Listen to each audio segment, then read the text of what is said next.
Greetings, everyone. This is the Hipster Snek, and today we're taking a look at Spirit Hunter's Infinite Horde.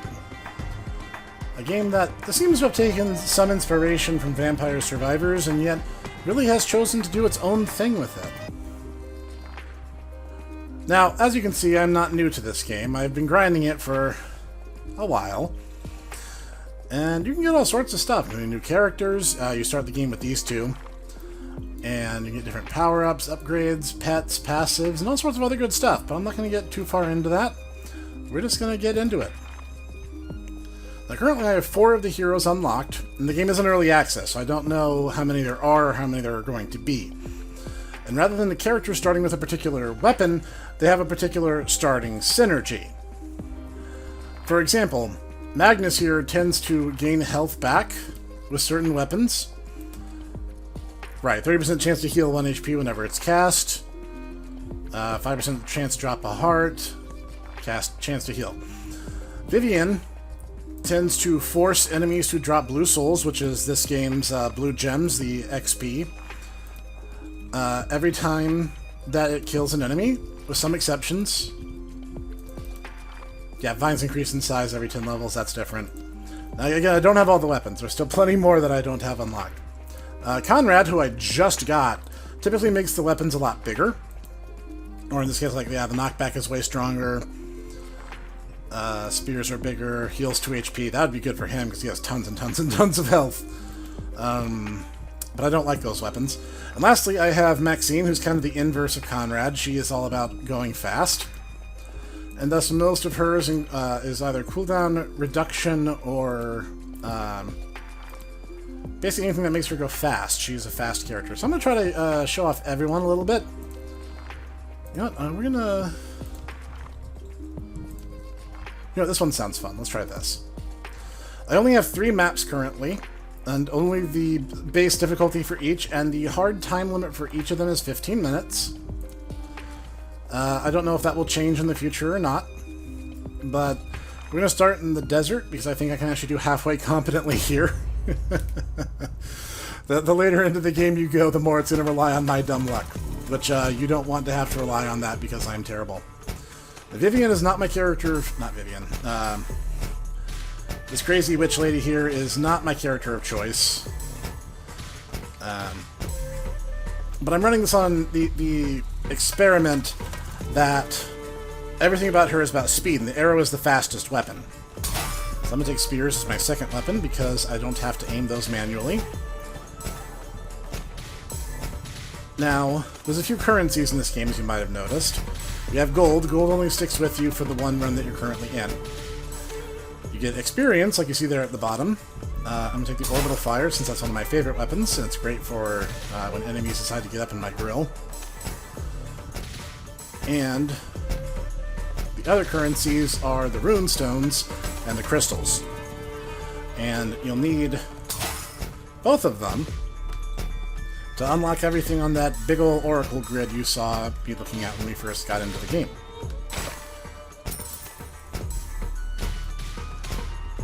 Now, I don't believe for an instant that I have found everything there is to find, not by a long shot. I've only dedicated a few hours into this game versus, say, Vampire Survivors, where I have over 60 hours clocked in that game.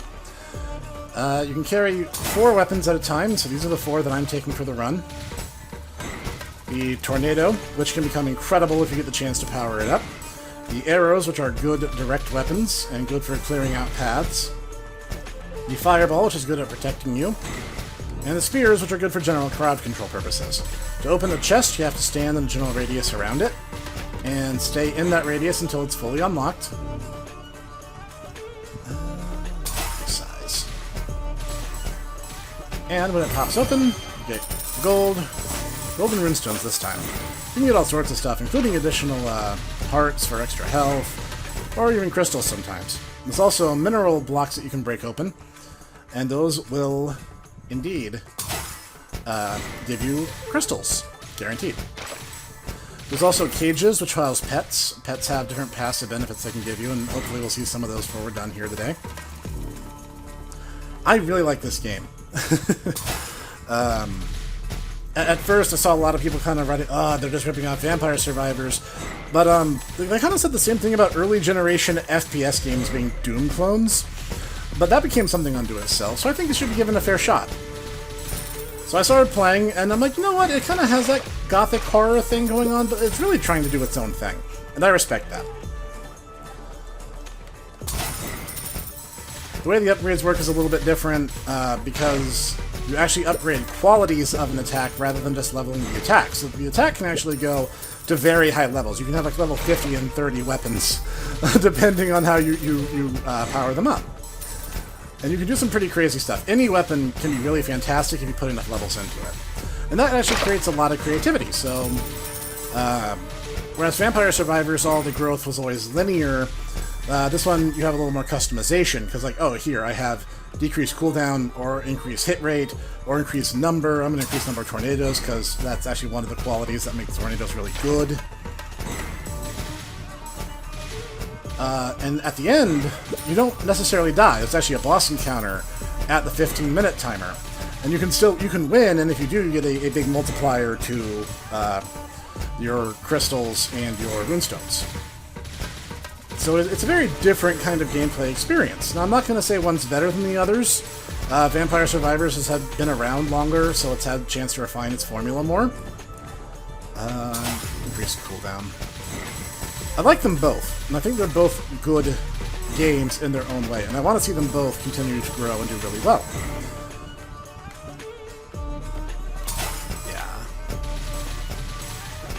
I'm not pretending to be an expert in this game or anything. I just play the way that I feel is the most intuitive, which sometimes works and sometimes gets me totally wiped out.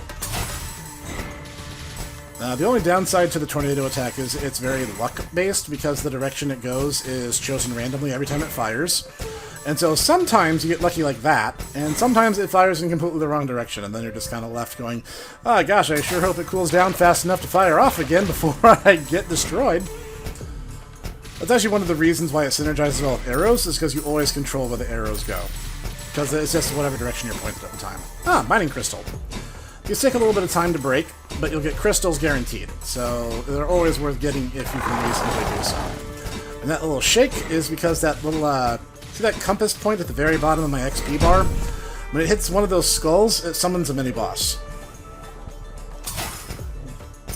So that means somewhere, oh, there he is. He's cute. I like him. Oops. Got some desert sandstorms are coming to see me. And some of them have different costumes and stuff. This one actually is a costumed variant. It shows that a lot of love was put into it, and I love that they did that. I think it's silly and delightful, and it makes me very happy. And destroying a boss gets you a treasure chest, usually full of all sorts of goodies that you want.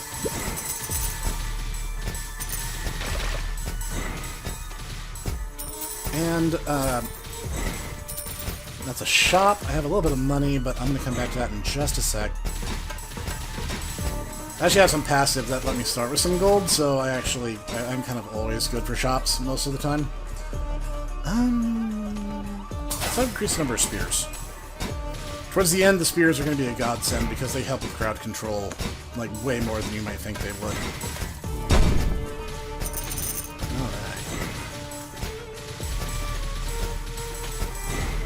Games like this, like, I didn't know about games of this. I don't know what genre you'd even call this. The passive shooter? I don't know. But I will tell you, I'm glad that I discovered it. And, this is just pure entertainment to me. Here, I'm gonna stop by the shop, see what I can get. Increases movement speed, because I'm not fast enough, right? I'm just gonna buy some crystals and some runes. Yeah, I guess I'll get the same thing here. Once you exit the shop disappears, so you might as well get what you can while you can. You're not guaranteed to find another one, so you gotta get it while the getting's good.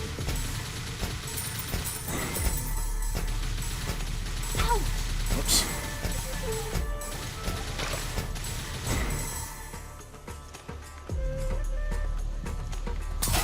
Decrease the cooldown. That's the thing, because like, all of them are good. Like, yeah, doing more damage is good, cooldown is good, area of effect is good. There are some weapons that I strongly prefer. Like, I don't really like a lot of the mine-based ones, like the vines, I don't think are all that good. But really, if you put enough levels into any weapon, it'll become a good weapon. There's no doubt about it.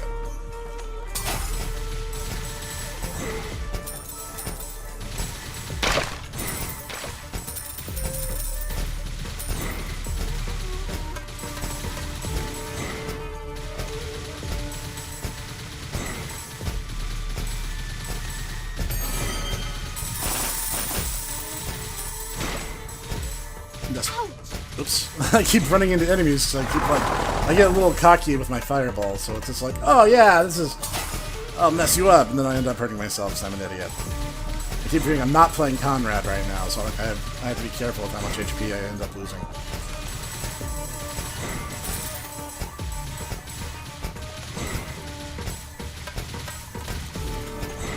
This is actually not too difficult to do, as a lot of enemies can get hung up on the landscape. And it depends on the level. This one's actually, it's a little harder to do that. But in some of them, especially in the Dark Forest zone, yes, some hearts, that's what I need. It can be quite easy to get enemies stuck behind huge walls and pretty much corral them at your leisure. But it varies, depending on where you go and when, because the level layout can be slightly different every time. Or maybe not even the layout, that could just be starting zone. Use the fireball a bit.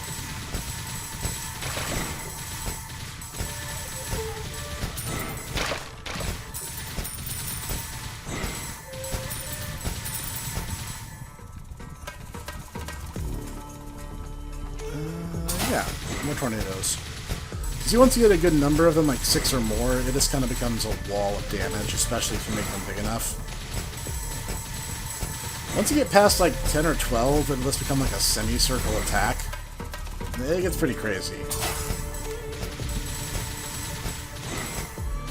So each level up individually doesn't mean all that much. But it's when you start getting cumulative levels that you start wiping out just legions of guys. Like here, I'll increase the size. Yeah, now it's just wall of damage. Tornadoes are some of my favorite weapons. And it's one of those weapons where if I start the run with it, I'll either do great or terrible, no in between.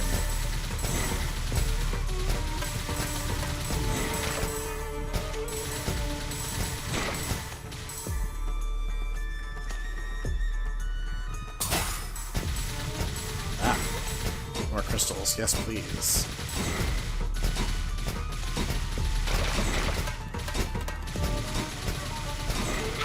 Oops. Getting careless again.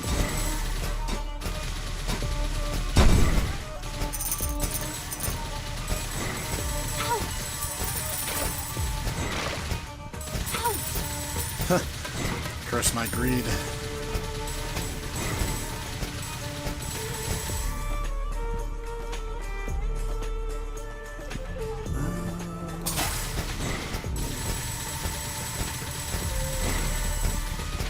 They actually changed how far down you can get the arrows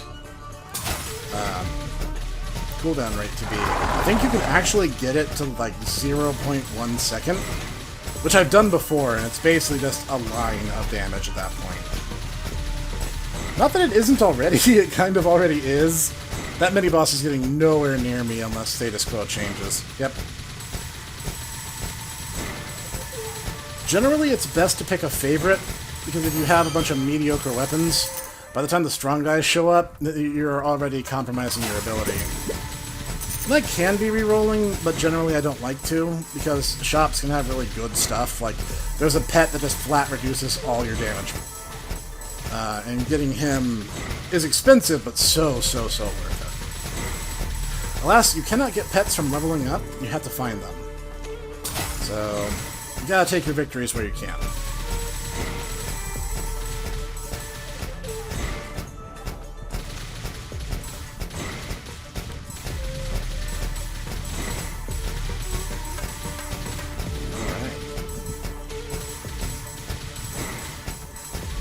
As you see, the enemies are changing over time, and I'm about halfway between the last boss encounter and the next.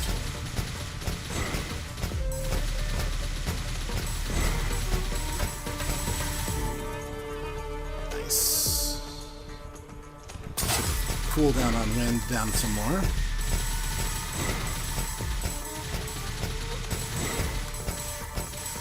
I like weapons that you don't have to aim for the most part, because I'm terrible at that. Not that I can't cope, just it's easier if I don't have to.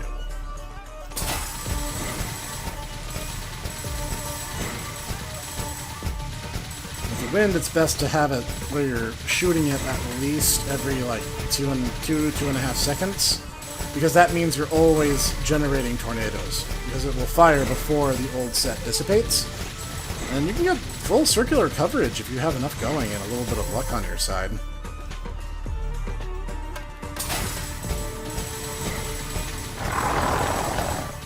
Alright, next boss has woken up, and here he comes. Wow. Even I'm a little embarrassed on his behalf for that. Some enemies will only show up during certain parts of the mission, and some will literally only show up randomly. So sometimes you'll go through a run and not see a particular enemy type.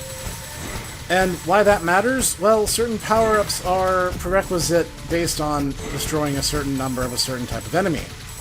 There's actually a particular type of banshee-looking enemy I'm trying to destroy in the forest zone that I can't get to spawn with any regularity.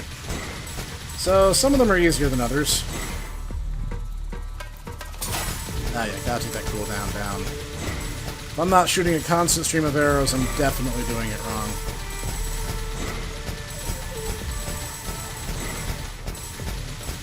Oop, almost walked right into damage there. It's a good thing those tornadoes went where they win.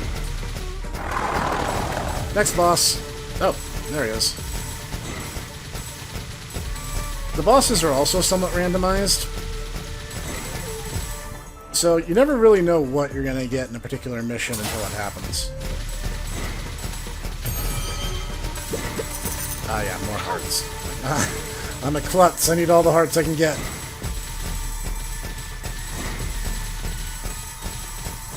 So far, I'd say this is a pretty successful run. Even if I mess up and bite it before the boss encounter, this has gone really well.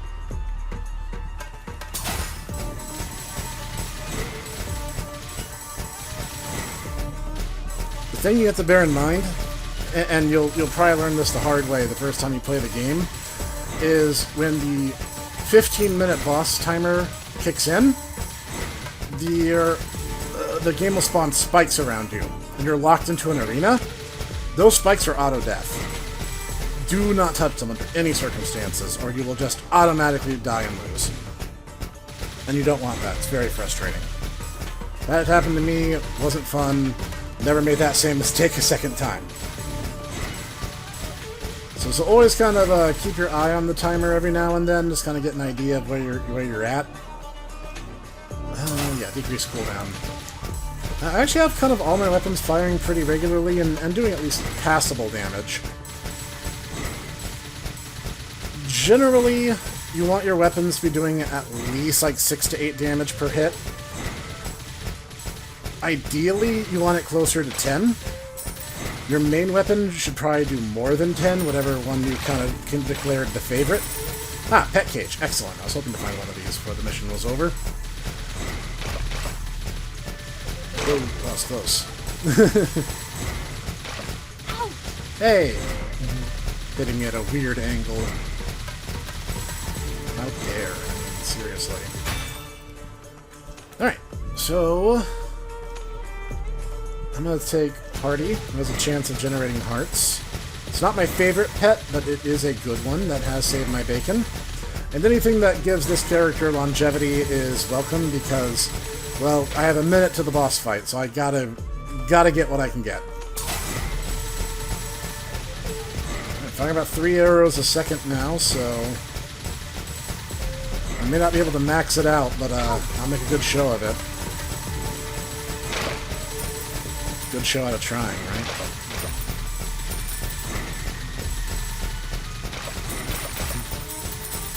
If I could find one more shot before that boss happened, that would be just, like, awesome. I could totally get something fairly good. Yeah, it's up arrow damage at this point. No time for anything fancy.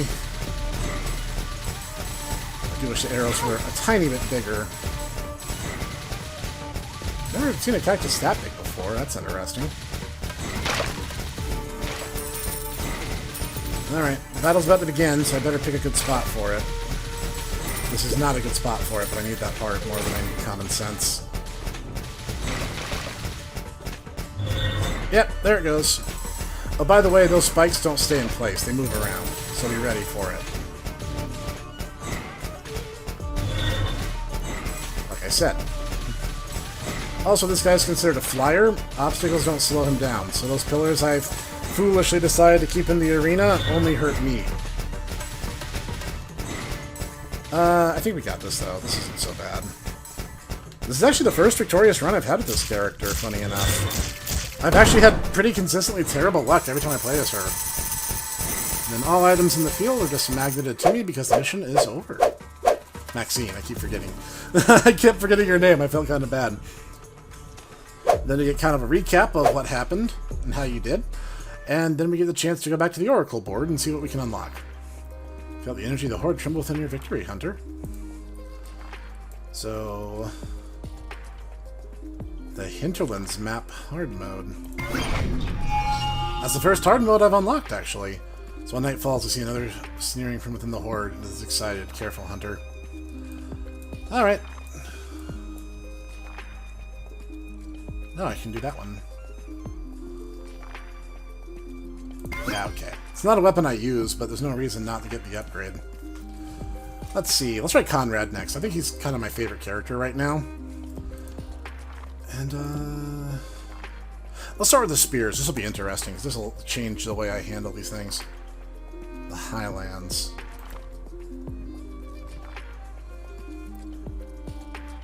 That's interesting. Let's give it a try. I can't guarantee you I'll make it, because I've never tried a hard mode before, as you guys have plainly see. But, why not? Let's give it a go. Conrad is the slow character, but he is the heavily armored knight. There's actually a pet based on him that, has, like, his armor... Oh, jeez. I probably should have started with the fireball if I knew enemies were going to be this prolific. I'm going to take a lot of unnecessary damage to get started. Oh, jeez. I have made a mistake, guys. Yeah, tornado. Thankfully, when you level up, you put out a little aura that shoves enemies away. Not perfect, obviously, but it does help. And I can just kind of skirt around.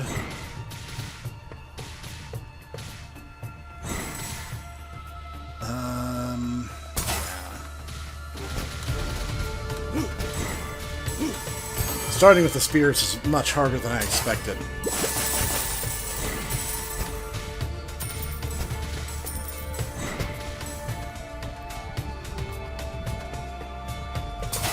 Gotta increase damage for sure. If it's not killing them in one hit, it's not doing enough damage.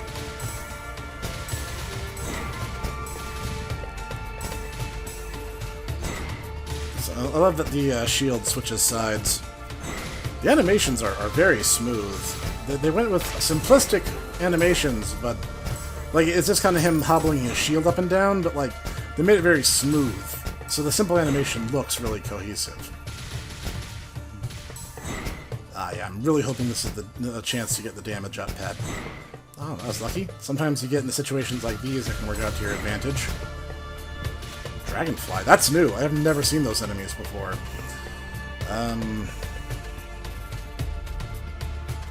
Raw damage, please. Oh, jeez. This is not good. This is not where I want to be right now. And of course, I didn't get the one I needed, so that's bad. What was that? What does that do? I've never seen that before. Those orange ones on the right side of the bottom. That's new. I've never seen those. Oh, Conrad, that's a bad choice for this. I'm so sorry, Conrad.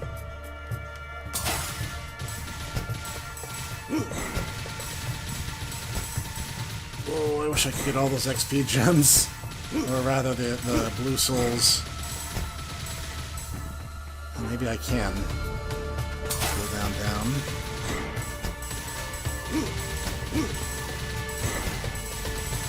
Oh, those dragonflies are really, really annoying.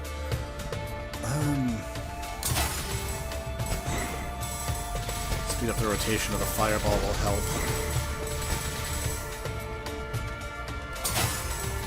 If I can get some more wind going, maybe I can control how the enemies approach.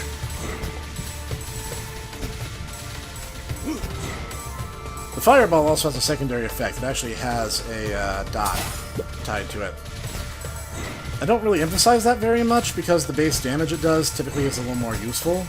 But if you can get it up, you can do some pretty amusing things. I'm actually... yeah, we're going to be taking them up on that offer. Alright, what you got?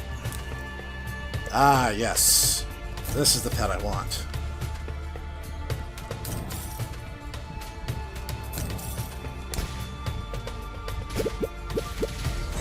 That one just passively ups damage.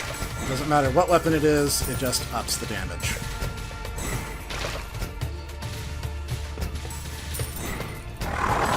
Now maybe I have a fighting chance.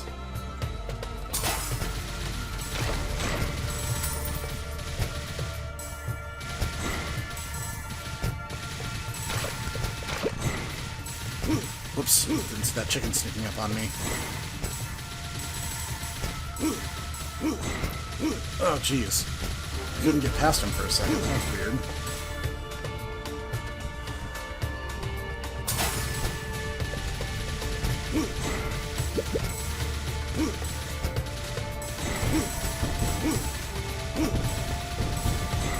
God, not those things. The big fat insects there, the red ones, like, explode. It's awful.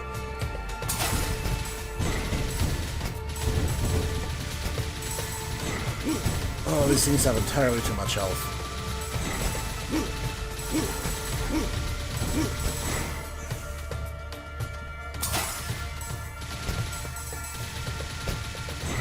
Did the boss not leave a chest?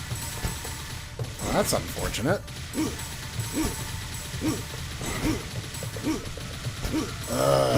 This is a disaster. Conrad was a bad choice for this.